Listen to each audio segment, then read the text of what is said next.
வாழ்த்துக்களை தெரிவித்துக் கொள்கிறேன். அதாவது நம்முடைய அடிப்படையான ஆவணங்களை பற்றி நம்ம என்ன செய்ய போறோம், நம்ம ஆவணங்கள், அந்த ஆவணங்களுடைய அடிப்படையான விஷயங்கள் என்ன என்பதை பற்றி நம்ம தெரிஞ்சுக்க போறோம். எல்லாமே என்னுடைய அடிப்படை நோக்கம் என்ன அப்படின்னு சொன்னீங்கன்னா, ஒரு பெரும் மாற்றத்தை ஏற்படுத்துவது. இப்போ ஏற்கனவே ஒரு சமூகம் ஒரு நிலவி கொண்டிருக்கு. இந்த சமூகத்தை இதை எப்படி நம்ம பார்க்குறோம் அப்படின்னு சொன்னீங்கன்னா, யார்கிட்ட சொத்து இருக்கு, யார்கிட்ட சொத்து இருக்கு, அந்த சொத்து இதனுடைய அடிப்படையில் தான் என்ன செய்யணும், நம்ம நம்முடைய ஆவணங்களை நம்ம உருவாக்குறோம். இதை ஒட்டுமொத்தமாக எப்படி மாற்றுவது, இங்கே ஏற்கனவே நிலவி கொண்டிருக்கக்கூடிய ஒரு சமூகத்தை, இங்கே நிலவி கொண்டிருக்கக்கூடிய பொருளாதார கோட்பாடுகளை, அரசியல் கோட்பாடுகளை இதை எப்படி ஒட்டுமொத்தமாக மாற்றுவது என்பதுதான் நம்முடைய அடிப்படையான ப்ரோக்ராமாக இருக்கு. இன்னைக்கு இங்கே இருக்க ஆர்எஸ்எஸ் பிஜேபி இருக்கு. இந்த ஆர்எஸ்எஸ் பிஜேபி ஆக்சுவலாக பார்த்தீங்கன்னா, ஆர்எஸ்எஸ் தான் இங்கே என்ன செஞ்சிட்டு இருக்கு, ஆட்சி செஞ்சுட்டு இருக்கு. பிஜேபின்றது அதனுடைய கருவி, ஒரு அரசியல் கருவி தான். அது நிறைய தான் அதை ஆள்வதற்கு, அதை ஆட்சி செய்வதற்கு, அதனுடைய கருத்துக்களை அமுல்படுத்துவதற்கு பல்வேறு துணை கருவிகளை பயன்படுத்தும். அது மாதிரி பிஜேபின்றது அது ஒரு கருவி தான், ஆர்எஸ்எஸ் தான். உண்மையில இந்த நாட்டை ஆள்வது யாருன்னா ஆர்எஸ்எஸ் தான். அது மட்டும் இல்ல, அதனுடைய அடிப்படையான கோட்பாடு, அரசுடைய அடிப்படையான கோட்பாடான அந்த மனுநீதி என்னன்னா, ஒரு மனிதர்களை அதாவது பிராமணர்களை தவிர மற்றவர்களை மனிதனாக கூட என்ன செய்யறது இல்ல, பார்ப்பது கிடையாது.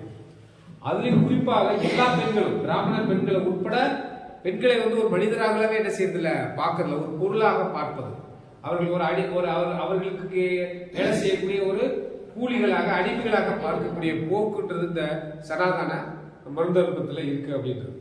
அப்ப ஒட்டுமொத்தமாக ஒரு பெரிய மாற்றத்தை, ஆனால் கம்யூனிஸ்டுகள் நிறைய வச்சிருக்காங்க, எல்லாருமே ப்ரோக்ராம் வச்சிருப்பாங்க, எல்லாருமே ஆவணங்கள் வச்சிருப்பாங்க. ஆனா நம்மளுடைய ஆவணங்களுடைய அடிப்படை என்னன்னு சொன்னீங்கன்னா, ஒரு புரட்சி, ரெவல்யூஷன் சொல்றோம், ரிஃபார்மேஷன், ரெண்டு வார்த்தைகள், சீர்திருத்தம் அப்படின்றது. சீர்திருத்தம்னா ஏற்கனவே நிலவி கொண்டிருக்கக்கூடிய சமூகத்துல சில மாற்றங்களை செய்வது அப்படின்றது.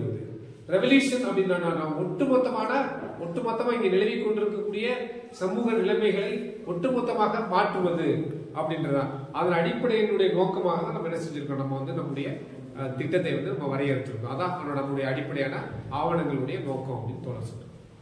So I am not going into those details. அவங்க வெளிநாடுகள் இருந்து தான் அவங்க இயக்கிட்டு இருக்காங்க. 1925 பின்னாடி தான், அதான் தோழர் 30s முன்னாடி வெளியில வர்றாங்க. அப்போ உங்களுக்கு தெரியும், இந்தியாவில் பிரிட்டிஷ் காலனி ஆட்சி நடந்துட்டு இருக்கு இந்தியாவில். அதன் அடிப்படையில் முதலாக 1930 ஒரு செயலுக்கான ஒரு வரையறை திட்டம் அப்படின்னு சொல்லி ஒன்று உருவாக்குறாங்க. 1930 முதலாக ஒரு கம்யூனிஸ்ட் கட்சி ஒரு எழுத்து வடிவில் செயலுக்கான ஒரு வரையறை திட்டத்தை உருவாக்குறாங்க. அது மற்ற விஷயங்கள்லாம் பேசுது. சமூகத்துடைய சூழல் எப்படி இங்க இருக்கக்கூடிய ஆட்சியை தூக்கி எறியணும், ஒரு புரட்சிகரமான ஒரு ஆட்சியை இங்க எப்படி அமைப்பது, அதே மாதிரி உண்மையிலேயே உழவருக்கு நிலம் சொந்தம், இது போன்ற பல்வேறு கம்யூனிஸ்ட் கட்சிகள் வைக்கக்கூடிய பல்வேறு விஷயத்தை முன்வைக்கப்படுது. எல்லா விஷயத்தையும் மிக முக்கியமாக நம்ம பார்க்க வேண்டிய ஒரு விஷயம் என்னன்னா, அதுல மிக முக்கியமாக உலகத்துல எந்த நாட்டிலும் இல்லாத மிக ஒரு கொடூரமான, மிகவும் மோசமான இந்த கேஸ்ட் சிஸ்டம் அப்படின்னு இருக்கு பாருங்க. அந்த கேஸ்ட் சிஸ்டம் என்பது இந்தியாவில் தான் மிக கொடூரமாக நிலவிட்டு இருக்கு. அப்ப அந்த கொடூரமாக மனிதர்களை மனிதர்களாக பார்க்காத, விலங்குகளை விட மிக மோசமாக பார்க்கக்கூடிய இந்த கொடூரமான சிஸ்டத்தை அழிக்காமல் நம்ம எதுலையும் வெற்றி பெற முடியாது, எந்த புரட்சியும் நடத்த முடியாது. அப்ப நம்ம என்ன சொல்றோம் அப்படின்னா, ஜனநாயக புரட்சி அப்படின்னு சொல்றோம். சோசியலிசத்துக்கு முன்னாடி ஒரு கட்டத்தை என்ன சொல்றாங்க, ஜனநாயக புரட்சி அப்படின்னு சொல்றோம். சில கட்சிகள் புதிய ஜனநாயகம் சொல்லுவாங்க, உங்களுக்கு தெரியும். அப்ப அந்த ஜனநாயக புரட்சி நடத்துவதற்கு கூட அடிப்படையாக இருக்கு நம்ம முழுமையாக இந்த கேஸ்ட் அனிகிலேஷன் சொல்லக்கூடிய சாதியை ஒழிக்காமல் நம்ம எந்த விஷயம் உண்மையான ஒரு மக்கள் ஜனநாயக செஞ்ச நம்ம புரட்சியை நடத்த முடியாது அப்படின்றத முன்வைக்கிறோம். இது அப்ப இந்தியாவில் இப்படி இருக்கக்கூடியதுல அதே மாதிரி என்ன சொல்றாங்க, பிரிட்டிஷ் காலனி நீங்க தூக்கி எறிஞ்சாலும் சரிதான், பிரிட்டிஷ் காலனியை ஆட்சியை தூக்கி எரிந்தா கூட நீங்க கேஸ்ட் அனிகிலேஷன் சாதியை ஒன்றுமே செய்ய முடியாதுன்னு சொல்றாங்க. அப்ப இதனுடைய அடிப்படையில் தான் பாத்தீங்கன்னா, அம்பேத்கர் 1930 இறுதி வரை அவர் கம்யூனிஸ்ட் கட்சிகளோட இணைந்து என்ன செய்யறாரு, அவரும் சாதி ஒழிப்பை பற்றி நிறைய பேசுறாரு, அதுக்கான விஷயங்களை முன்வைக்கிறாரு. அப்ப 1930 வரைக்கும் கம்யூனிஸ்ட் கட்சியும் அம்பேத்கரும் ஒன்று சேர்ந்து அவங்க என்ன செய்றாங்க, பல்வேறு வேலைகளில் ஈடுபடுறாங்க. comrade, வந்து நம்ம என்ன செய்ய முடியாது, வந்து நம்முடைய ஒடுக்குமுறையிலிருந்து விடுபட முடியாது. அதனால அவர் என்ன சொல்றாருன்னா, அதாவது அரசியல் ஒடுக்குமுறையை காட்டிலும் ரொம்ப கொடூரமானது சமூக ஒடுக்குமுறை. ஸோ நீங்க வந்து பொலிட்டிக்கலா வந்து ஃப்ரீடம் ஆனா கூட, அரசியல் ரீதியாக விடுதலை அடைந்தா கூட சமூக ஒடுக்குமுறையை வந்து தடுக்க முடியாது அப்படின்ற மாதிரி சொல்றாரு. அதனால பிரிட்டிஷ் வந்து நமக்கு ஃப்ரீடம் கொடுத்தா கூட இந்த ஒடுக்குமுறைங்கிறது பார்க்கணும். அது நமக்கு இன்னைக்கு பார்க்குறோம். வந்து இன்னைக்கு அதை என்ன செஞ்சிட்டு இருக்கு, நம்ம சுதந்திரம் அடைஞ்சிட்டோம், ஆனா கூட என்ன செஞ்சிட்டு இருக்கு, இன்னைக்கும் பிரிட்டிஷ் வெளியில போயிட்டான். ஆனா இன்னைக்கும் அதனுடைய தாக்குதல் கொடூரமாக நடந்து கொண்டுதான் இருக்கு. தலித்துகள் மேல என்ன சொல்ல, இந்தியாவில் எங்கேயுமே ஒரு நாள் கூட தாக்குதல் இல்லாத நாளையிலேயும் கூட நம்ம என்ன செய்ய முடியும், சொல்ல முடியும் அப்படின்னு. ஸோ அந்த அடிப்படையில் வந்து நம்ம பார்க்குறோம். அதே மாதிரி பார்க்குறோம், இன்னைக்கு மெட்ராஸ் ஐஐடியில் என்ன இருக்கு, ஒரு பெரிய நிறுவனம், ஒரு கல்வியில ஒரு வளர்ந்த ஒரு பெரிய ஒரு நிறுவனம் வந்து அது அங்க இருக்கவங்க தான் என்ன செய்றாங்க, பெரிய பெரிய நிறுவனங்களுக்கு வேலைக்கு போறாங்க. டெக்னாலஜியா வளர்ந்த ஒரு கல்வி நிறுவனம். அதுல பாத்தீங்க அப்படின்னா இன்னைக்கு வரைக்கும் என்ன இருக்கு, சாதிய பிரச்சனைகள் நடந்து கொண்டே வருது. நம்ம வந்து ஆல் த ஐஐடிஸ் வந்து அது சில ஆந்திராவில் ஒரு தோழர் வந்து இறந்து போனது கூட நமக்கு தெரியும். நிறைய இடங்களில் இறப்பு செய்தித்தாள்ல வந்துகிட்டே இருக்கும். அதனால நம்ம எப்படி பார்க்க வேண்டியது இருக்குன்னா, அப்ப அதனால பாத்தீங்க அப்படின்னா இதை வந்து நம்ம எப்படி பார்க்கணும், ஒரு குறிப்பிட்ட காலம் வரைக்கும் அம்பேத்கரும் கம்யூனிஸ்டுகளும் ஒற்றுமையாக என்ன செஞ்சாங்க, பல்வேறு போராட்டங்களை எடுத்து செஞ்சாங்க. ஆனா 1943 அதுதான் வந்து கம்யூனிஸ்ட் கட்சியினுடைய முதல் மாநாடுன்னு சொல்றோம். இந்தியாவில் வந்து கம்யூனிஸ்ட் கட்சியினுடைய முதல் அகில இந்திய மாநாடு, அதாவது காங்கிரஸ் சொல்றோம். அதான் அகில இந்திய மாநாடு. அகில இந்திய மாநாடு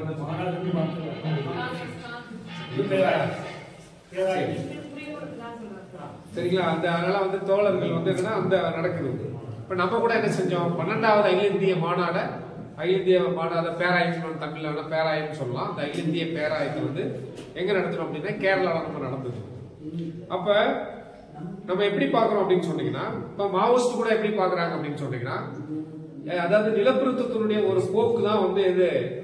அவங்க என்ன சொல்றாங்கன்னா, நம்மளுடைய ஆர்ம்டு ஸ்ட்ரகிள், ஒரு பெரிய வந்து ஆயுத போராட்டத்தின் மூலமாக இந்த அரசை வந்து இப்ப நிலவி கொண்டிருக்கக்கூடிய அரசை நம்ம வீழ்த்திட முடியும் அப்படின்னு சொல்றாங்க. ஆனா அவங்க எப்படி பாக்குறாங்கன்னா, சாதி என்பது வந்து நிலப்பிரபுத்துவத்தோட தொடர்புடையது, நிலப்பிரபுத்துவம் நிலவுகின்ற வரைக்கும் அது நிலவும் அப்படின்ற மாதிரி சொல்றாங்க. ஆனா நம்ம வந்து அதே மாதிரி மற்ற கட்சிகள் எல்லாருமே என்ன இருக்காங்கன்னா, இந்தியாவில் இருக்கக்கூடிய பல்வேறு கட்சிகள் வந்து அவங்களுக்கான டாக்குமெண்ட்ஸ் என்ன இருக்கு, அவங்களுக்கான என்ன இருக்குன்னா, அவங்களுக்கான திட்டம் எல்லா ஆவணங்கள் இருக்கு. ஆனா அவங்கள இருந்து நம்ம எப்படி வந்து வேறுபட்டு இருக்கோம் அப்படின்னு சொன்னீங்கன்னா, அதே மாதிரி நீங்க பாத்துருக்கோம், எங்க அமெரிக்காவில் வந்து சிலிக்கன் வேலியில கூட சிலிக்கன் வேலி அமெரிக்காவில் பாத்தீங்கன்னா நீங்க என்ன இருக்கு, இந்த மாதிரி ஒரு தீண்டாமைக்கான ஒடுக்குமுறைக்கு ஏதோ நடந்து இன்னைக்கு வரைக்கும் என்ன செஞ்சிட்டு இருக்கு, வழக்கு நடந்துட்டு இருக்கு. அதே மாதிரி இன்னொருடைய மாநிலத்துல வந்து சியோட்டின்ற மாநிலத்துல இந்த விஷயம் தெரிஞ்சாங்க என்ன சொல்லியிருக்காங்கன்னா, அன்டச்சபிலிட்டி சட்டத்திற்கு விரோதமானு சொல்லி அவங்க சட்டம் இயன்ற அளவுக்கு அங்க இன்னைக்கு நிலைமை உருவாகி. அப்போ ஒரு வளர்ந்த ஒரு முதலாளித்துவ நாடுகள்ல கூட என்ன இருக்கு, இப்ப அங்க வந்து சாதி பிரச்சனைகள் உருவாகுது அப்படின்றத நம்ம பார்க்க வேண்டியது. அப்ப நம்ம கட்சி எப்படி பாக்குதுன்னா, இது வந்து இந்த ஃபீடலோட தொடர்புடையதை வந்து எப்படின்னா, ஐரோப்பியாவுடைய அடிப்படையில வந்து நம்ம வந்து வர்க்கத்தை பார்க்க முடியாது. ஐரோப்பியாவுடைய கணக்கில் எடுத்துக்கொண்டு அது வளர்ந்த முதலாளித்துவத்தை கணக்கில் எடுத்துக்கொண்டு நம்ம வர்க்கத்தை வந்து என்ன செய்யணும், தீர்மானிக்க முடியாது. இந்தியாவை பொறுத்தவரை வந்து பாத்தீங்கன்னா சாதி வர்க்கம் ஒன்றோட ஒன்று பின்னி பிணைந்ததாக இருக்கு. அது சாதியிலிருந்து வர்க்கத்தை பிரிக்க முடியாது, வர்க்கத்திலிருந்து சாதியை பிரிக்க முடியாத சூழல் வந்து இங்க இந்தியாவில் நிலவிக்கிட்டு இருக்கு. அதை நம்ம தெளிவாக நம்முடைய இந்த 12th காங்கிரஸ்ல மிக தெளிவாக அது தொடர்பாக நம்ம தெளிவாக முடிவெடுத்திருக்கோம் அப்படின்றத பார்க்க முடியும். இது நம்ம மற்ற கட்சிகளுக்கு முழுக்க முழுக்க நம்ம வேற ஒரு பார்வைக்கு நம்ம வந்திருக்கின்றத தெரிந்து கொள்ளணும். கணக்கில் எடுத்துக்கொண்டோம் அப்படின்ற விஷயத்துக்கு வரும்போது, மார்க்சிசம் நமக்கு தெரியும். வந்து மார்க்சிசம் அல்லது மார்க்ஸ் எடுத்துக்கிட்டீங்கன்னா கூட அது யூரோப்ல தான் தோன்றியது. தெரியும், தோன்றிய இடம் வந்து என்னன்னா யூரோப். அதை பிறகு மார்க்ஸ் தெரியும் உங்களுக்கு, அவர் ஜெர்மன்ல பிறந்தாரு, அப்புறம் வந்து எங்க வாழ்ந்தாரு, பிரிட்டன்ல வாழ்ந்து இறந்தார் அப்படின்றது உங்களுக்கு தெரியும். அப்ப நம்ம பொதுவாக கம்யூனிஸ்டுக்கு என்ன இருக்கணும், நம்ம அடிக்கடி சொல்லுவோம், நமக்கு எல்லாருக்கும் தெரியும் தோழர்களுக்கு. ஒரு கம்யூனிஸ்டுக்கு வந்து ஒரு உலக கண்ணோட்டம் இருக்கணும் அப்படின்னு சொல்லுவோம். உலக அளவிய ஒரு கண்ணோட்டம் இருக்கணும்.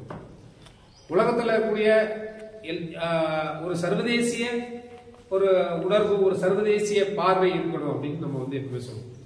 அல்லாம என்ன சொல்லுவோம், உலக தொழிலாளர்களே, ஒன்று சேர்க்கலாம் என்ன செய்வோம் நம்ம சொல்வதற்கான அடிப்படை காரணம். அப்போ ஒரு உலக அளவில் ஒரு பார்வை கொண்டது யாருன்னு பார்த்தீங்கன்னா கம்யூனிஸ்டுகள் தான். அதெல்லாம் நமக்கு மறுப்பு நமக்கு எதுவும் கிடையாது. அதே நேரத்தில் வந்து இந்த மார்க்ஸ் வந்து ஒரு தெரியும் ஒரு சமூகம் என்பது நம்ம காலையில் கூட நம்ம தான் பேசிட்டு இருக்கோம். எல்லாம் வர்க்க அமைப்பு தான். அதை நம்ம ஒரு சமூகத்தை எப்படி வரையறுக்கணும்னா கிளாஸா பார்க்கிறோம். வர்க்க பகுப்பாய்வு அடிப்படையில் தான் பார்க்கிறோம். இவர் விவசாயி, இவர் தொழிலாளி, இவர் அரசு ஊழியர், இப்படி இந்த மாதிரி என்ன செய்யற நம்ம பல்வேறு இவர் ஒடுக்கப்பட்ட உழைக்கக்கூடியவர், இப்படி மாதிரி பல்வேறு பல்வேறு மக்களை வந்து என்ன செய்யறாங்க நம்ம வர்க்க அடிப்படையில தான் வந்து நம்ம பகுப்பாய்வு செய்யறோம். அதே மாதிரி மார்க்ஸ் என்ன பண்றாரு அப்படின்னா ஐரோப்பியா வந்து என்ன செய்யறாரு, அவரும் சமூகத்தை வந்து ஒரு வர்க்க அடிப்படையில தான் பகுப்பாய்வு செய்யறாரு. ஆனா நம்ம என்ன சொல்ல வர்றோம் அப்படின்னு சொன்னீங்கன்னா அதே மெத்தட் அங்க ஐரோப்பிய நாடுகளில் நிலவிய அதே வர்க்க ஆய்வை வந்து என்ன செய்ய முடியாது, இந்தியாவில் நம்ம ஆய்வு செய்ய முடியாது. அப்ப இதுக்குன்னு சொல்லி சில முக்கியமான ஒரு காரணிகளை கொண்ட பல்வேறு வேறுபட்ட குணாதிசயங்களை கொண்ட பண்புகளை கொண்ட ஒரு நாடாக இந்தியா இருக்கு. அதனால நம்ம என்னன்னா இந்தியாவுடைய பெர்ஸ்பெக்டிவ்ல தான் நம்ம என்ன செய்யணும், நம்ம வந்து எப்படி பார்க்கக்கூடிய அந்த கிளாஸை வந்து வரையறுக்க முடியும், அப்படி அதாவது வர்க்கத்தை வந்து பகுப்பாய்வு செய்ய முடியும் அப்படின்னு தொடர்ந்து சொல்றோம். அது என்னன்றது நம்ம இந்த விஷயத்திலேயே நம்ம மற்ற கட்சியில இருந்து நம்ம வேறுபட்ட அடிப்படையில நம்ம வந்து உற்று நோக்கிறோம், ஆய்வு செய்யறோம் அப்படின்றது தொடர்ந்து சொல்றாங்க. நம்ம எதை குறிக்கிறோம் அப்படின்னு பாத்தீங்கன்னா நம்ம அந்த நாட்டை எப்படி வகைப்படுத்திருக்கோம் அப்படிங்கறது முக்கியமான அம்சம் இருக்கு. எல்லா கட்சியும் உங்க திட்டத்துல இந்த நாட்டை எப்படி வகைப்படுத்துறோம், இதை எதன் அடிப்படையை கொண்டு வரணும் பொறுத்த வரைக்கும் தான் அது அமையும். அந்த மாதிரி பாக்குறப்ப இன்னைக்கு எல்லாருமே பேசும்போது என்ன சொல்லுவாங்கன்னா உலகத்தில் நடந்த பெரிய நிகழ்வுல 2ஆம் உலக போருங்கிறது ஒரு முக்கியமான நிகழ்வு. அதனால இன்னைக்கு யார் வரலாற்றாசிரியர்கள்னா சரி, இல்ல பொருளாதார நிபுணர்கள்னா சரி, கல்வியார் யார் பேசினாலும் போருக்கு பின்னால் சொல்ற எதுனா 2வது உலக போர் தான். இந்த 2வது உலக போருக்கு பின்னர் தான் ஒரு மிகப்பெரும் மாற்றத்தை இந்த உலகமே சந்திக்குது. அந்த மாற்றம் என்ன அப்படின்னா அதுக்கு முன்னாடி நமக்கு தெரியும் சூரியன் மறையாத நாடு அப்படிங்கிற இல்ல சூரியன் மறையாத பேரரசுங்கிற பேரு இங்கிலாந்து நாட்டுக்கு உண்டு. நம்ம இவ்வளவு பெரிய நாடா இருந்தோம், மக்கள் தொகை 140 கோடி என்னதான் இருந்தாமே நம்ம யாருக்கு வந்து அடிமையா இருந்தோம்னா அன்னைக்கு காலனியமா இருந்தோம். யாருக்குன்னா இங்கிலாந்து கீழே காலனி நாடா இருந்தோம். காலனி நாடுங்கிறது என்ன, நமக்கு எதிரி யாருன்னு தெரியும், நம்ம கண்ணுக்கு நேரம் நம்மளுடைய எதிரி யாருன்னு தெரியும். யார் நம்ம எதிரினா அன்னைக்கு பிரிட்டன் தான். ஒருவேளை பிரெஞ்சு காலனியா இருந்தா பாண்டிச்சேரி வந்து பிரெஞ்சு காலனி கீழே இருக்கா, அவங்களுக்கு எதிரி யார் அப்படின்னா பிரெஞ்சு தான். ஏன்னா அவங்க படை இருக்கும், அவங்களுடைய மூலதனங்கள் இருக்கும், இது மாதிரி எல்லாமே இருக்கு. இது எல்லாமே இருக்கு முன்னாடினா 2ஆம் உலக போருக்கு முன்னாடி. இதனால இது என்னங்கிற காலனிய நாடுகள் அப்படிங்கிற பேர் இருந்துச்சு. அந்த 2வது உலக போருக்கு பின்னாடி நம்ம காலனியா வச்சிருந்த பிரிட்டன் மற்ற நாடுகள்லாம் என்ன ஆகுதுன்னா அதனுடைய இருப்பு வந்து ரொம்ப கடினமான நிலைக்கு தள்ளப்படுது. ஏன்னா போருக்கு பின்னாடி பெரும் வீழ்ச்சி, பொருளாதார நெருக்கடிலாம் சந்திக்குதுல, அந்த நேரத்தில் அதோடைய பிடி தளருது. அந்த நேரத்தில் நமக்கு சுதந்திரம் கிடைக்குது. சுதந்திரம் கிடைச்ச பிறகு இந்த நாடு என்னவா மாறுதுன்னா நவ காலனியம் அப்படிங்கிற இடத்துக்கு மாறுது. இல்ல புதிய காலனி நவகாலி எதனால சொல்ல நவங்கிறது வந்து சமஸ்கிருத வார்த்தை தான். புதிய காலனிங்கிற இடத்துக்கு வந்து வருது. இததான் முக்கியமா நம்ம குறிப்பிடுறோம். ஏன் புதிய காலனிங்கிறனா இப்ப நம்முடைய எதிரி யாருன்னு நம்மளால சரியா குறிப்பிட முடியாது. ஏன் அப்படின்னா நம்மள யார் ஆட்சி பண்றா, நம்ம ஓட்டு போட்டு தேர்ந்தவங்க ஆட்சி பண்றாங்க. இங்க இருக்கிற நிறுவனம் நம்ம நிறுவனம் தான் இருக்குது, தொழில் நிறுவனம் எல்லாம் இந்தியர்கள் தான் இருக்கிறாங்க. அப்ப யாரும் நமக்கு எதிரி கிடையாது. அந்த நாட்டு ராணுவம் இங்க வரப்போகுதானா அப்படி எதுவும் கிடையாது. இதெல்லாம் ஒரு பக்கம் தான். ஆனா மறுபக்கம் நம்முடைய கொள்கை முடிவுகள் இருக்குல்ல, ஏன்னா ஒரு திட்டத்துல முக்கியமான அம்சம் அதற்கு கொள்கை முடிவுகள். நமக்கு சட்டம் ஏற்றது தெரியும், சட்டம் எப்படி வரும் தெரியும், ஆனா சட்டத்துக்கான வரையறை யார் உருவாக்க போறாங்கிறது நமக்கு தெரியாது. இதை பத்தி அறிவு நமக்கு கிடையாது. ஆமா, அந்த கொள்கை முடிவுகள்லாம் எடுக்கக்கூடியது யாரா இருக்காங்கன்னா வேர்ல்டு பேங்க், உலக வங்கி, அப்புறம் உலக நாணய நிதியம் மற்றும் பாத்தீங்கன்னா வேர்ல்டு ட்ரேட் சென்டர், இவங்க எல்லாம் சேர்ந்து அந்த கொள்கை முடிவுகளை நம்மளை எடுக்க சொல்லி கட்டாயப்படுத்துறாங்க. இந்தியாவை கட்டாயப்படுத்தி எடுக்க வைப்பாங்க, இல்ல அழுத்தத்தை கொடுப்பாங்க. அப்படிதான் கொள்கை முடிவுகள் உருவாக்குறாங்க. அந்த கொள்கை முடிவுகள் யாருக்கு சாதகமா இருக்கும், கண்டிப்பாக கார்பரேட் பெருநிறுவன வணிகத்துக்கு சாதகமா இருக்கும் தவிர உள்ளூரை பத்தி அவங்க கணக்குல வச்சுக்க மாட்டாங்க. அதனால பல்வேறு வகைப்பட்ட கொள்கை முடிவுகள் அனைத்துமே அவர்கள் தான் எடுப்பதனால நம்ம ஒரு வகையில அவங்க அழுத்தத்துக்கு அவங்க நேரடியாக நீ படையெடுத்து வர வேண்டிய அவசியம் இல்லை. ஆனா அவர்கள் நிறுவனங்கள் தான் இங்க நம்ம ஆட்சி செய்து அதுக்கேற்றபடி இங்க இருக்க ஆட்சியாளர்கள் தங்களுடைய நகரத்துல செஞ்சிட்டு இருக்காங்க. இதுதான் முக்கியமான கவனிக்கிறது. அதையும் நம்ம திட்டத்துல வந்து வச்சிருக்கோம். வேற யாரும் அப்படி கொடுப்போம், நம்ம தான் முதலா நவகாலனியம் வந்து வச்சிருக்கோம். இது எப்பன்னு பாத்தீங்கன்னா நம்மளோட சுதந்திரம் போராட்டம் நடக்குது 1857 ஆரம்பிச்சு மெல்ல மாற்றி வருது. எல்லா காலகட்டத்தையும் நம்ம கட்சி மட்டும் முழுமையா அனலைஸ் பண்ணிருக்கு. இது எப்படி நடந்தது இந்த போராட்டம், இது எங்க வந்து நிக்குது, காங்கிரஸோட ரோல் என்ன, எல்லாத்தையும் நம்ம பேசிதான் முழுமையா அந்த முடிவுக்கு வந்து நம்ம எட்டி இருக்கிறோம். அப்புறம் நமக்கு தெரியும் இங்க தமிழ்நாடை பொறுத்த வரைக்கும் இங்க நடக்கிற நிறுவனங்கள் இருக்குல்ல, பெருநிறுவனங்கள் எல்லாம் பாத்தீங்கன்னா பெருநிறுவனங்களா இருக்குது. அதுக்கு நமக்கு தமிழ்நாடு பட்ஜெட் எடுத்து பார்த்தா உங்களுக்கு தெரியும். அதுக்கு எங்கெல்லாம் கடன் கொடுத்துருப்பாங்க, வேர்ல்டு பேங்க் உலக வங்கி கடன் கொடுத்திருக்கோம், ஆசியாட்டிக் வங்கி கடன் கொடுத்திருக்கோம். அதை பார்த்தா பெருநிறுவனங்கள் இவங்களோட ஒத்துழைப்பு தான் தமிழ்நாடுல செய்யுங்குது. நம்ம பார்வைக்கு தமிழ்நாடு முற்போக்கு இல்ல, ஃபார் எக்ஸாம்பிள் தான் சொன்ன உதாரணத்துக்காக அனைத்து மாநிலங்களும் இதுதான் நடக்குது. இதுதான் நம்ம நாட்டுல இன்னைக்கு நடந்துட்டு இருக்கு. இதுல குறிப்பா உங்களுக்கு சொல்ல வேண்டியது எதுன்னு பாத்தீங்கன்னா பற்றாக்குறை பட்ஜெட் வந்து பார்க்கணும். நம்ம இந்த நாட்டு குடிமகனா இருக்கறனால நமக்கு இந்த நாட்டு மேல வெறுப்போ அடுத்த விஷயம். ஒரு அடிப்படை குடிமகனாக இந்த நாட்டோட பட்ஜெட் வரவு செலவு திட்டம், இந்த வரவு செலவு திட்டத்தை நம்ம யாராவது பார்த்துருக்கோம்னா கவனிச்சிருக்க மாட்டோம். அந்த வரவு செலவு திட்டம் தான் ஒரு நாட்டை தீர்மானிக்க போகுது. அதோட வளர்ச்சி, தொழிலை எப்படி எடுத்துட்டு போக போறாங்க, மக்களுக்கு என்ன நலத்திட்டம் கொடுக்க போறாங்க, என்னெல்லாம் நடக்க போகுதுன்னு அடுத்த வருஷத்துக்கு முழுக்க நம்ம வீட்டுல வரவு செலவு போறது இந்த பட்ஜெட் தான். அந்த பட்ஜெட்டை யாராவது பார்த்திருப்பீங்கன்னா யாரும் கவனிச்சுக்க மாட்டோம். அதெல்லாம் முக்கியமான கொள்கை முடிவுகள் எல்லாம் அங்கே அறிவிக்கப்படும். இந்த கொள்கை முடிவு அறிவிக்கிறதுக்காக அவங்க சொல்ல ஒரு நாட்டோட பற்றாக்குறைன்னு சொல்லுவோம். பட்ஜெட்ல வந்து வரவு செலவோட பற்றாக்குறை, இவ்வளவு பற்றாக்குறைக்குமாங்க. இந்த பற்றாக்குறைங்கிற இந்த வார்த்தை இருக்குல்ல, இந்த பற்றாக்குறை வருதுல, இது எப்படின்னா நம்ம தேசிய உற்பத்தின்னு சொல்லுவோம், ஜிடிபின்னு சொல்லுவோம். ஜிடிபில நேஷனல் ஜிடிபி சொல்லுவோம். நேஷனல் ஜிடிபில எவ்வளவு பற்றாக்குறை வரணும், இந்த நாட்டுக்கு எவ்வளவு கடன் கொடுக்கணும், இவ்வளவு இந்த பணவீக்கம் இவ்வளவு இருக்கணும், இதெல்லாம் யார் தீர்மானிக்கிறது பாத்தீங்கன்னா IMF, சர்வதேச நாணய நிதியம் சொல்லுவோம், இன்டர்நேஷனல் மானிட்டரி ஃபண்ட். இவங்க தான் இந்த பற்றாக்குறையை தீர்மானிக்கிறாங்க. இதை எதன் வழியா நம்ம சொல்றோம்னா, இங்க ஒரு சட்டம் இயற்றப்படுது 2003 நிதி பொறுப்பு மற்றும் பட்ஜெட் மேலாண்மை சட்டம் 2003ஆம் ஆண்டு உருவாக்கப்பட்டது. ஆங்கிலத்தில் fiscal responsibility budget management act. இது வந்து யாரு நமக்கு வகைத்ததா, யார் வழிமொழிந்தானா IMF, சர்வதேச நாணய நிதியம் தான் இந்த வரைவை உருவாக்கி நம்ம கிட்ட தராங்க. அதை தான் பாராளுமன்ற சட்டம் எடுத்தது. மற்றபடி பாராளுமன்றத்துக்கு இருக்கும் சம்பந்தமே கிடையாது. IMF கொடுத்த அந்த நிபந்தனைகள், அது கொடுத்த இந்த ஸ்டேட்மெண்ட் ஒத்துக்கிட்டாதான் நீங்க அடுத்து நகர முடியறதுனால இந்த சட்டம் IMF-வால வலியுறுத்தப்பட்ட சட்டம். கூடுதலா பாத்தீங்கன்னா உங்களுக்கு வேர்ல்டு பேங்க், WTO இதெல்லாம் பங்கு வச்சிருக்காங்க. இன்னும் இந்த எப்படி நீங்க நவகாலின்னு சொல்ல வரீங்கன்னா, இப்ப நம்ம வேளாண் சட்டம் தெரியும், 3 வேளாண் சட்டங்கள் வந்து நிறைவேற்றப்படுது. அது நிறைவேற்றப்பட்டு அதுக்கு எதிராக ஒரு வருட காலம் இந்த நம்ம விவசாயிகள் ஒரு தொழிலாளர் போராடினாங்களா. இந்த வேளாண் சட்டங்கள் எப்ப கொண்டு வரப்படுதுன்னா செப்டம்பர் 2020 செப்டம்பர் 2020 கொண்டு வரப்படுது. இந்த 2020ஆம் ஆண்டு ஏப்ரல் மேல இருந்து இங்க கோவிட் தாக்குதல் இருந்துச்சு. கோவிட் தாக்குதல்னால இங்க பிளைட் ஓட கிடையாது, பாராளுமன்றம் கூட கிடையாது.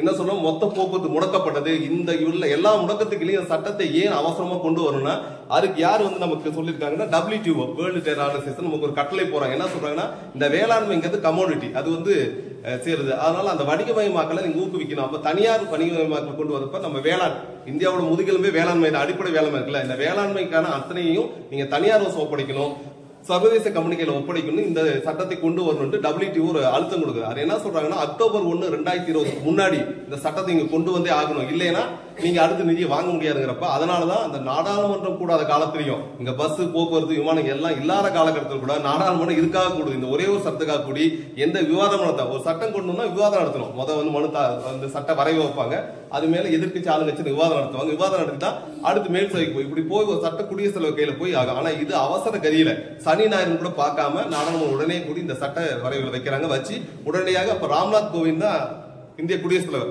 அது உடனே இதை ஒத்துட்டு ஒரு 15 நாள் அந்த சட்டம் நடைமுறைக்கு வந்துச்சு. ஆனா அந்த காலகட்டம் கோவிட் காலகட்டனால உடனடி போராட தொடங்க முடியல.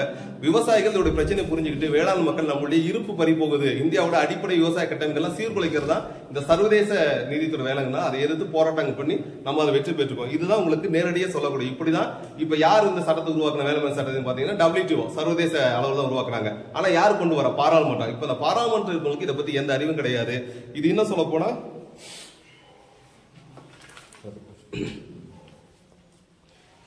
இந்த கொண்டு வராங்க. ஆனா இந்த நம்ம பார்த்தா இந்தியா பொறுத்த வரைக்கும் அதானி அம்பானி இவங்க எல்லாம் சொல்லலாம். இந்த அதானி அம்பானி யாருன்னு பாத்தீங்கன்னா, அவங்க எல்லாம் நம்ம என்ன சொன்னா சர்வதேச இளைய பங்காளிகள், ஜூனியர் பார்ட்னர் சொல்லுவோம். இந்த நவகாலிகள் ஜூனியர் பார்ட்னர். ஏன் அவங்க வந்து இளைய பங்காளிகள் சொல்லுவோம்? அவங்களும் பெரும் முதலாளி தானே இன்னைக்கு உலகத்துல. ஆனா ஏன் இளைய பங்காளினா, இன்னைக்கு ஜியோ நம்ம பார்த்துட்டு இருக்கோம்ல, ஜியோ நெட்வொர்க், அந்த போனுக்கு வர்றாங்கல்ல, அந்த நெட்வொர்க்கான சாப்ட்வேர்ஸ், அதுக்கான சாப்ட்வேர் வந்து எங்க இருந்து வருதுன்னா சிலிக்கான் வேலி, அமெரிக்கா இருக்க சிலிக்கான் வேலி தான் அதோட சாப்ட்வேர் தொழில்நுட்பம் உருவாக்கப்படுது. அதோட ஹார்ட்வேர்ஸ், அந்த பாக்குற ஸ்கிரீன் இல்ல டச் இது எல்லாம், அந்த பேட் எல்லாம் எங்க உருவாக்கப்படுதுன்னா சைனால உருவாக்கப்படுது. ஆனா விற்பனை செய்யறது யாரு? ஜியோங்கிற இங்க அதை அம்பானி கம்பெனி விற்பனை பண்ண. ஆனா அதானி அம்பானிங்கிறது வெறும் பேரளவுக்கு முதலாளி தான். அவருடைய கட்டுப்பாடு யார் கையில இருக்குது? அந்த கட்டுப்பாடு முழுக்க சிலிக்கான் வேலையிலையும் சைனா கிட்ட தான் இருக்கு. அதனால அவங்க தனித்தீங்கிறதுக்கு வாய்ப்பே கிடையாது. இங்க இருக்க அனைத்து முதலாளிகளும் ஒன்று இந்த இளைய பங்காளிகள் மாதிரி அவங்களோட இணைஞ்ச செயல்படுறதா எந்த வழியும் கிடையாது. அதனால நம்ம அவங்கள நவகாலியத்தை ஏற்றுக்கொண்ட நாடா இந்தியாவை பார்க்கலாம், இல்ல நவகாலிய சார்பு நாடா இந்தியாவை பார்க்கலாங்கிறாங்க. இன்னும் நம்ம பார்க்கணும்னா, நம்ம இந்த பாராளுமன்றத்தில் எடுக்கப்பட முடிவெல்லாம் பாராளுமன்ற முடிவுகள் கிடையாது. அதுக்கான கொள்கை முடிவுகள் எல்லாம் எங்க தீர்மானிக்கப்படுதுன்னா, கார்பரேட் முதலாளிகள் இருக்காங்களா அவங்களுடைய போர்டு மீட்டிங் சொல்லுவோம், அறைக்கூட்டம். அந்த அறைக்கூட்டத்துல இந்த கார்பரேட் மூலம் தனக்கு என்னெல்லாம் எதிர்பார்க்கிறாங்களோ, சர்வதேச மூலதனத்துக்கு இதெல்லாம் தேவைப்படுதோ, இந்த சர்வதேச தொழில் மூலதனத்துக்கான அனைத்து கட்டமைப்பு உருவாக்குறது தான் இந்த கார்பரேட் மூலதன வேலை. அவங்க தான் இதை உருவாக்குறாங்க. இவங்க கூட இங்க உள்ளூர் நம்ம அரசியல்வாதிகள், பார்லமெண்ட்டுக்கு அரசியல்வாதிகள், சட்டமன்றவாதிகள், கூடுதலா இங்க இருக்க அதிகார வர்க்கம், இவங்க 3 பேரும் சேர்ந்துக்கிட்டு இது ஒரு கூட்டமைப்பா செயல்படுறாங்க. இது மக்களுக்கு எதிராக தான் இவங்க 3 பேர் செயல்படுறாங்க. இந்த மக்களுக்கு எதிராக செயல்பாட்டினால தான் நம்ம என்ன சொல்றோம்னா, இந்தியா இன்னைக்கும் வந்து ஒரு நவகாலனிய கட்டத்துக்கு வந்திருக்கு. முன்னாடி சொன்ன காலனியை வந்து நவகாலனிய கட்டத்துக்கு வந்திருக்கு. நம்ம மட்டும் தான் இதை முன்னிலையில் வச்சிருக்கோம். ஏன்னா மற்ற கம்யூனிஸ்ட் கட்சிகள், ஈவன் மாவோயிஸ்ட் கூட என்ன சொல்றாங்கன்னா, இன்னமும் இந்தியா ஒரு அரைக்காலனிய நாடு, அரை நிலப்புத்து நாடுங்கிறாங்க. நம்ம என்ன சொன்னா, அரைக்காலனிய அரை நிலப்புத்து எல்லாமே முடிஞ்சு இன்னைக்கு அடுத்து நவகாலனிங்கிற கட்டத்துக்கு, நவகாலனிய கட்டத்துல அந்த நாடு நம்மளுக்கு நேரடியாக அடிமைப்படுத்தாது. அதுக்கு பதிலாக சர்வதேச உருவாக்கி இருக்கிற இந்த IMF இல்ல WTO இல்ல ஏசியாட்டிக் பேங்க் இவங்க எல்லாம் சேர்ந்து அந்த நிதி மூலதனத்தை கட்டுப்படுத்துவாங்க. இந்த நிதி மூலதனத்தை ஒத்துக்கிட்டு குலைச்சாதான் இந்தியா அடுத்த கட்டம் போகுங்கிறதா நெருக்கடி. அதே தான் இந்தியாவை நம்ம இன்னைக்கு நவகாலனிய அல்லது நவகாலனிய சார்பு நாடுங்கிற வரையறுக்கு வந்திருக்கோம். இது நம்ம கட்சி திட்டம் தான் முதலாக நம்ம அதை பிரகடனப்படுத்தியிருக்கோம். மற்ற கட்சி திட்டங்கள் இது இன்ன வரைக்கும் இல்லை. ஏன் ஏற்படுதுன்னா, அந்த சிபிஐ என்ன பண்ணுங்க, அதோட தத்துவார்த்த அரசியல் ஏற்பட்ட பிறவுகள் இந்த இந்திய சூழலுக்கு அது பொருந்தாத போது இந்த சிக்கலாகுது. அதுல இருந்து CPM உருவாகுது. இதுதான் 1964 பிளவு. அது முக்கியமா பார்க்க வேண்டியது, அன்னைக்கு குருஷே வந்து ரஷ்யால இருக்காரு. குருஷேவோட திருத்தல்வாதங்கள், அவர் வந்து புரட்சிக்கு எதிராக சொல்றாரு. புரட்சிக்கு வந்து முன்னாடி மாதிரி அடிச்சு பிடிச்சலாம் வாங்க தேவை கிடையாது. இன்னைக்கு பார்த்தா இருக்கிற இந்த ஏகாதிபத்திய நாடுகள்லாம் வலுவிழந்து கிடக்குறாங்க. ஆனா மக்கள் சாதாரண எழுச்சி கூட புரட்சியை கொண்டு வந்துடும். முன்னாடி மாதிரி வலுவா படையமைச்செல்லாம் சண்டை போட வேண்டிய அவசியம் கிடையாது. வர்க்க திருச்சி எல்லாம் பெரிய புரட்சியை சாத்தியப்படுத்தலாம். அமைதியான வழியில புரட்சிங்கிறத குருசே முன்வைக்கிற திருத்தல்வாதமா, அந்த திருத்தல்வாதம் நம்முடைய இந்திய கம்யூனிஸ்ட் கட்சிகளையும் வாதப்பிரதிவாதம் ஏற்படுது. அதை ஏத்துக்கலாமா வேணாமான்னு அதன் கட்டமா தான் 1964 பிளவு ஏற்படுது. அதுல இருந்து CPM உருவாகுது. அப்படி உருவான CPM கூட, அப்படி நம்ம வந்து உருவான CPM கூட சரியான திட்டத்தை, அது கூட எந்த திட்டத்தையும் உருவாக்கல.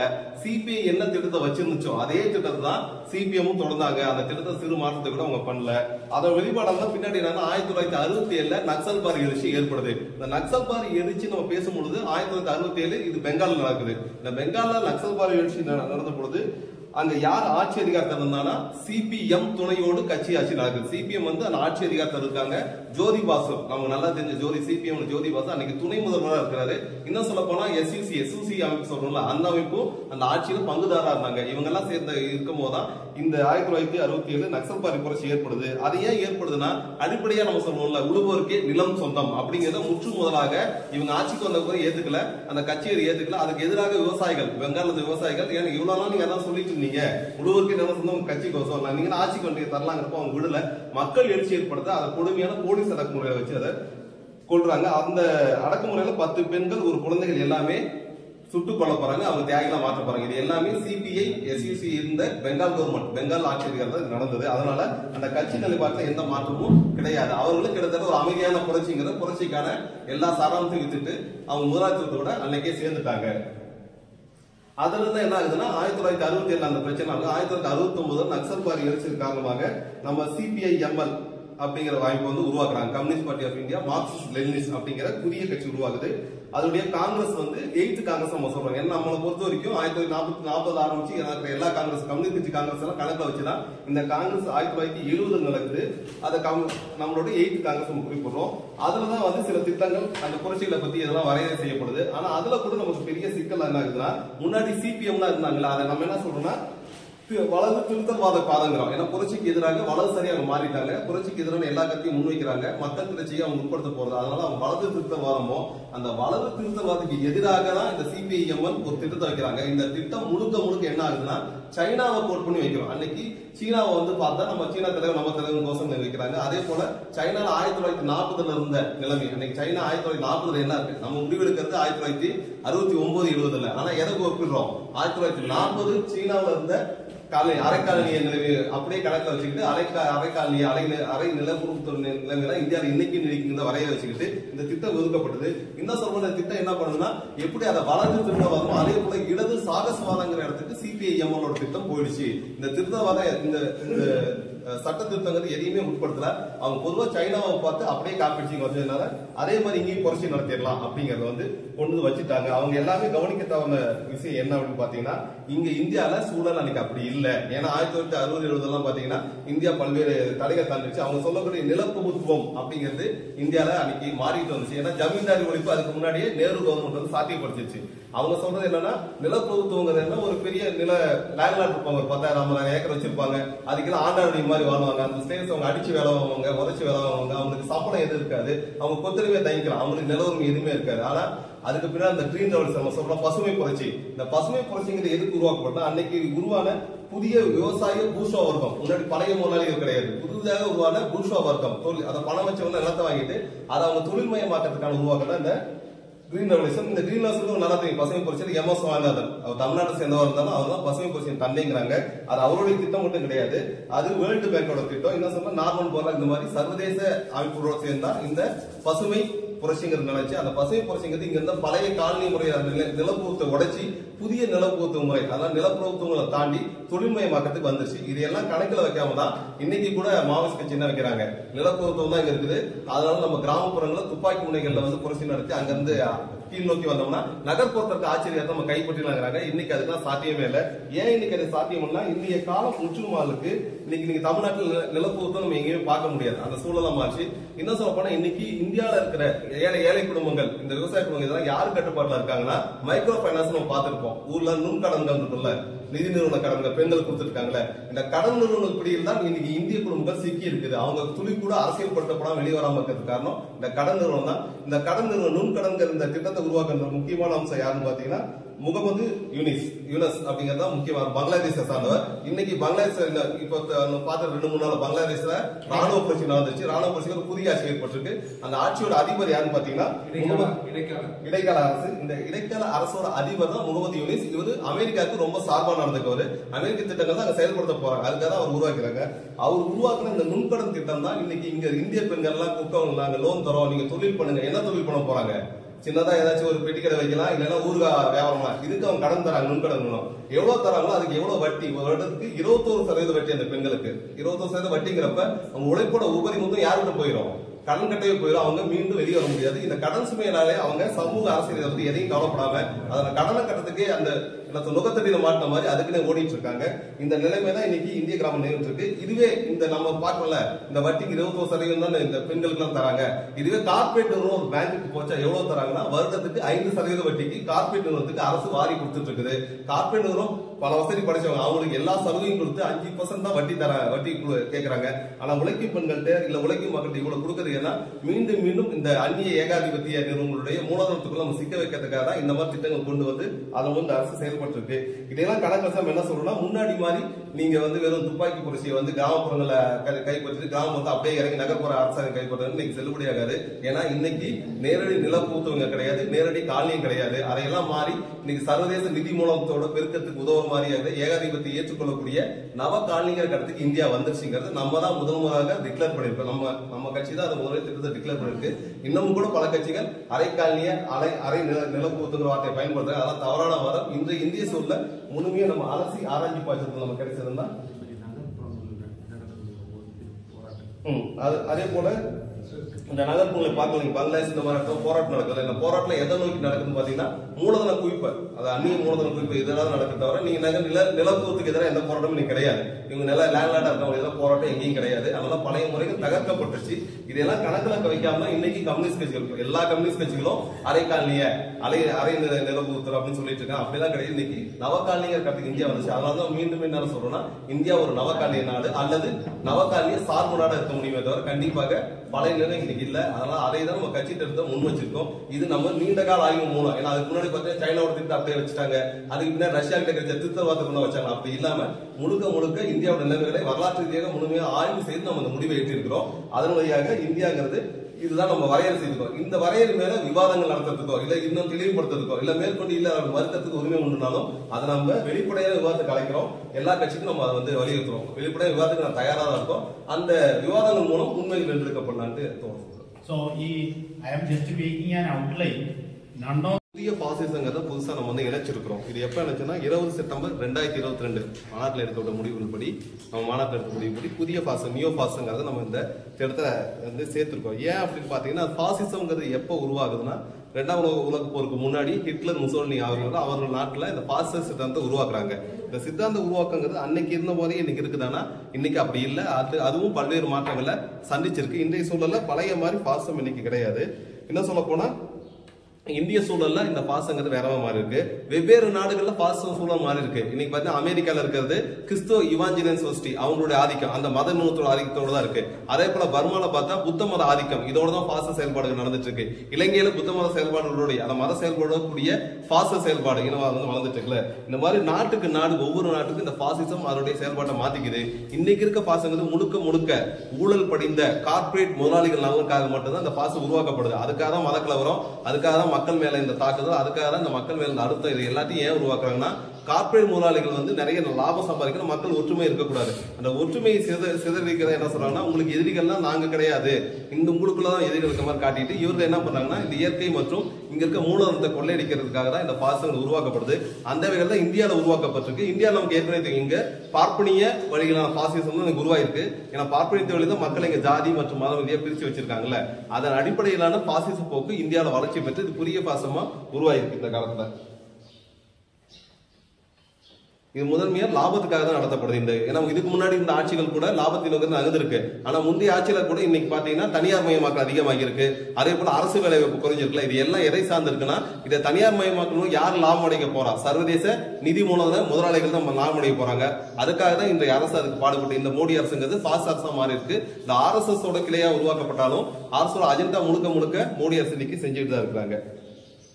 இதையே நம்ம சொல்றோம்னா மார்க்ஸ் லெனின் வந்து உருவாக்கலாம். ஏன் பாசிசம் வந்து முன்னாடி மாதிரி இப்ப இல்ல, அதையே தான் எடுக்கணும், அப்படி எடுக்க முடியாது. ஏன் நம்ம சொல்றோம்னா மார்க்ஸ் லெனின் உருவாக்குனாங்களா அவங்களுடைய கொள்கைகள் சித்தாந்தங்கள், இந்த சித்தாந்தம் நம்ம இப்ப அப்படியே படிக்கணும் முடியவே முடியாது. ஏன் கஷ்டம்னா அது ஒரு மத நிறுவனம் மாதிரி வரும். மதத்துல என்ன சொல்லுவாங்க, எதுவுமே மாறாததுன்னு. ஆனா மார்க்ஸ்ல என்ன சொல்றாங்க, மாற்றம் மட்டுமே மாறாதது அடிப்படையில் தான் அந்த சமூகத்தை அன்னைக்கு இருக்க சூழல்ல கான்கிரீட் ஃபியூச்சர் சொல்லுவோம். அன்றைய சூழல்ல இந்த சமூகத்திற்கு நிகழ்வுகள் அதோட சர்வதேச நிகழ்வுகள் எல்லாத்தையும் ஒண்ணு சேர்த்து இந்த சமூக உறவுகள் நம்ம சொல்லுவோம். இதைதான் நம்ம வெறும் மூலதனம் அப்படிங்கிறது வெறும் பொருள் கிடையாது, அது பணம் அப்படின்னு கிடையாது. மூலதனம்ங்கிறது சமூக உறவு குறிக்கிறது. சமூக உறவு எல்லா நிலையும் இருக்குது, உற்பத்தியில இருக்குது, ஒரு விற்பனையில இருக்கு, அந்த நாட்டோட கலை பண்பாடு கலாச்சாரம் அங்க இருக்க உழைப்பாளர் இருக்காங்க, இதோட அனைத்தோட இணைப்பட தான் இந்த மூலதனம் வந்து அடுத்த செயல்பாட்டுக்கு போகுது. அந்த வகையில இப்ப புதுசா என்ன உருவாக்கி சொன்னா, இந்த நிதி மூலதனம் எப்படி நகருது, இந்த நிதி மூலம் எப்படி லாபத்தை நோக்கி போட்டு நகர்ந்துட்டு இருக்கிறது இந்த பாசிசத்தோட நோக்கமா இருக்கு.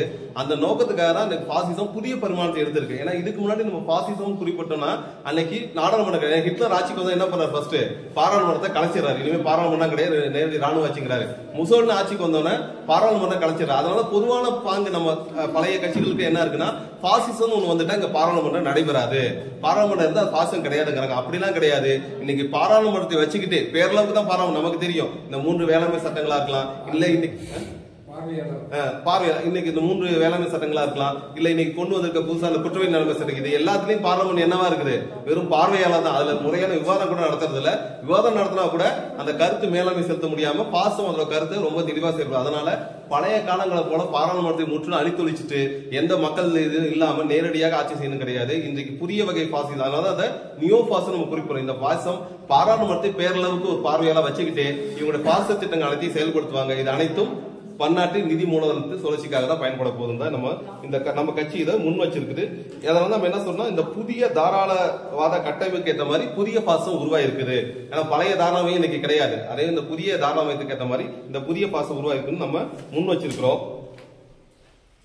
இன்னைக்கு நம்ம பார்த்தோம்னா பாஜக, நான் பாசிஸ்ட் பிஜேபி சொல்லலாம், பாஜக தோற்கடிச்சிருக்குமானா கடந்த தேர்தலில் பாஜகவை நம்ம நேரடியாக தோற்கடிக்கப்பட்டாலும் கருத்தியல் ரீதியாக பல இடம் தோற்கடிச்சாலும் அவங்க என்ன பண்ணிருக்காங்க, 400 இடம் 300 இடம் சொல்லுவாங்க, வெறும் 240 இடங்களுக்கு வந்திருக்காங்க.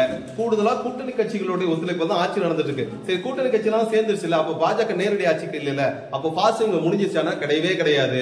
ஏன்னா பாஜக அந்த 10 ஆண்டுகள்ல அரசோட அந்த காவியமயமாக்கல்ங்கிறது அதிகார வர்க்கம், ராணுவம், காவல்துறை, கலை, பண்பாடு, இயற்கை எல்லாத்திலையும் அந்த காவியமயமாக்கல் நடந்துருச்சு. இந்த காவியமயமாக்கல் தான் பாசம், அதுதான் கார்பரேட் எடுத்துட்டு போகிறது. வெறும் நாடாளுமன்றம் என்ன முன்னாடியே சொல்லியிருக்கோம், நாடாளுமன்றம் வந்து வெறும் பார்வையாதான், வெறும் நாடாளுமன்ற தேர்தலில் மட்டும் பாசம் வீழ்த்த முடியுமானா கிடையாது. நாடாளுமன்ற தேர்தல் ஒரு பாதை தான், அவ்வளவுதான். தவிர இந்த பாசம் முட்டும் போது மக்கள் தான் முட்டும். இதை தான் நம்ம இங்க முன்னாடி வச்சிருக்கோம் நம்ம கட்சி தேர்தல். அதனாலதான் புதிய பாசத்தை வீழ்த்துவதை பத்தி நம்ம பேசிட்டு இருக்கிறோம். இதை குறித்த முன்னாடி சொன்ன மாதிரி இதை குறித்த கலந்துரையாடல், இதை குறித்த விவாதத்துக்கு நம்ம வெளிப்படையா தான் இருக்கும். இதை குறித்து மேலும் விவாதிப்போம். இதையெல்லாம் தான் கட்சி திட்டத்தை வச்சு அதை உருவாக்கி இருக்கோம். ஒரு கட்சி திட்டம் உருவாகும் போது அன்னைக்கு இருக்க காலம் சூழலாம் கருத்துல வச்சு தான் உருவாக்குறோம். அப்படிதான் நம்ம கட்சி திட்டம் உருவாக்கப்பட்டிருக்கிறது தான் நம்ம கட்சி திட்டத்தை மேற்கொண்டு அடுத்த ஒருத்தவங்களும் சொல்லுவாங்க. இறுதியா நான் என்ன சொல்ல வரேன்னா, இதுக்கு முன்னாடி இருக்கிறத நான் வகைப்படுத்திட்டேன். குறிப்பா நம்ம கம்யூனிஸ்ட் வந்து மக்கள் திறன் தான் வேலை செய்ய போறோம். மக்கள் தான் நமக்கு எல்லாம் கற்றுறாங்க. மக்கள் திறன்ல நிறைய பேர் இருக்காங்க. இயற்கை பத்தி படிக்கிறதுக்கு, இல்ல புதிய செயல் செய்யறதுக்கு, இல்ல ஒவ்வொரு துறை பத்தி சார்ந்த அறிவு எல்லாமே இருக்கும். ஆனா இவங்க எல்லாம் அந்த துறைகள் சார்ந்தவங்க அதையெல்லாம் பொதுவாக உலக கண்ணோட்டத்துல இல்ல தேசிய கண்ணோட்டத்தில் இங்க இருக்க உழைக்கும் மக்கள் பிரச்சனை எப்படி தீர்க்கணும் பத்தி அவங்க பார்க்க மாட்டாங்க. அந்த வகையில நம்ம கிட்ட ஒரு சிறந்த ஆயுதம் இருக்கு, ஒரு சிறந்த கருவி இருக்காரு. எதுனா மார்க்சிசம், லெனினிசம் மற்றும் மாவோ தத்துவங்கள், சிந்தனைகள், மாவோ சிந்தனைகள், மார்க்ஸ் லெனின் மற்றும் மாவோ சிந்தனைகள் மட்டும் இருக்கு. இந்த மாவோ சிந்தனை எல்லாத்தையும் நம்ம என்ன பண்றோம்னா, நம்ம இருக்கிற சமூக சூழல்ல புற சூழலாம் வந்து கருத்து கொண்டு அதில் நம்ம அதை பொருத்தி பார்க்கணும். பொருத்தி பார்த்து இன்றைய சூழல் எப்படி இருக்கு, இந்த சூழல் வந்து இந்த உறவு முறை இருக்குல்ல, நம்ம முன்னாடி சொன்னோம் மூலதனங்கிறது உற்பத்தி முறைக்கான உறவு முறை தான் குறிக்கிறது தவிர தனியார் பொருள் கிடையாது. அந்த வகையில இந்த இருக்கிற அமைப்பு முறையை எப்படி மாத்தலாம், இந்த அமைப்பு வந்து எப்படி விடுதலை கொள்ளலாம், இந்த மக்களுக்கு எதிரான பொருட்களை எப்படி மாத்தலாங்கிற பத்தி ஆலோசனை செஞ்சு ஆய்வு செய்யறதுக்கு தான் இந்த தத்துவம் இருக்குது. அந்த தத்துவங்களை நம்ம இந்த இப்ப இருக்க கால சூழலை பொருத்தி தான் இந்த திட்டம் உருவாக்கப்பட்டிருக்கு. அதன் வழியாக உருவாக்கப்பட்ட இந்த திட்டத்தை நம்ம மேலும் மேலும் செலவுபடுத்தி அடுத்தடுத்து கொண்டு போற முயற்சிகள் மேற்கொண்டுதான் இந்த வரைவு இருக்கு. இதுக்கு மேலே செலவுபடுத்தப்படலாம். அதனால இதை நீங்க கவனம் உருவாக்கணும். நாம யாருக்கு எதிராக நம்ம பொதுவா நம்ம வச்சிருக்க இந்த திட்டங்கிறது யாருக்கு எதிரானது இல்ல, மக்களுக்கு ஆதரவாக தான் இருக்கும். நம்ம இங்க இருக்க அமைப்பு முறை இருக்குல்ல, அமைப்பு முறை மாறணும்னா அதுக்கு எதிராக நம்ம செயல்படுறத தவிர தனிமதற்கு நம்ம எதிரானவர்கள் கிடையாது. அதை நீங்க தெளிவா புரிஞ்சுக்கணும். நம்ம இருக்கிற இந்த கால சூழல அறிவியல் முறைப்படி, ஏன்னா மார்க்சியம் மிகப்பெரிய அறிவியல் சார்ந்த விஷயம். இந்த அறிவியல் முறைப்படி இருக்க சூழலை புரிஞ்சுக்கிட்டு அதை மேற்கொண்டு நகர்த்துக்கான வேலையை பார்ப்போம். இந்த மேற்கொண்டு இந்த கட்சி திட்டங்கள் என்ன முக்கியமான இதை நான் குறிப்பிட்ட நேரம் இல்லாதனால மீதி எல்லாம் கட்சி தோழர்கள் அடுத்த இருக்க வகுப்புகள்ல ரொம்ப தெளிவாக விளக்குவாங்க. அது விவாதங்களை தொடரலாம். மகிழ்ச்சி. கிட்டத்தட்ட 2 மணி